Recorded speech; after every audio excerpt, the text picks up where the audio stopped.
नमस्कार. आज आपण या व्हिडिओच्या माध्यमातून पाहणार आहोत, प्रत्येक मंदिरामध्ये दर्शनासाठी गेले असता किंवा रोजच्या घरी देवघरामध्ये किंवा देवासमोर आपल्याला कोणत्या प्रकारे प्रदक्षिणा करायच्या असतात, कोणत्या देवाला किती प्रदक्षिणा करतात, हे तुम्हाला माहिती नसेल तर हा व्हिडिओ तुमच्यासाठी आहे. हा व्हिडिओ शेवटपर्यंत नक्की पहा.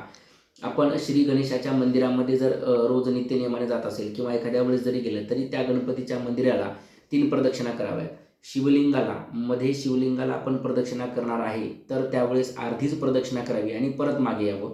त्यानंतर माता दुर्गा म्हणजे दुर्गा मातेला गेले असेल तर त्या ठिकाणी 1 प्रदक्षिणा करावी. त्यानंतर भगवान विष्णूंचे जेवढे काही अवतार असेल, जसे की श्रीराम असतील, श्रीकृष्ण असतील, विष्णूचं मंदिर असेल, या देवतेंना 4 प्रदक्षिणा कराव्यात.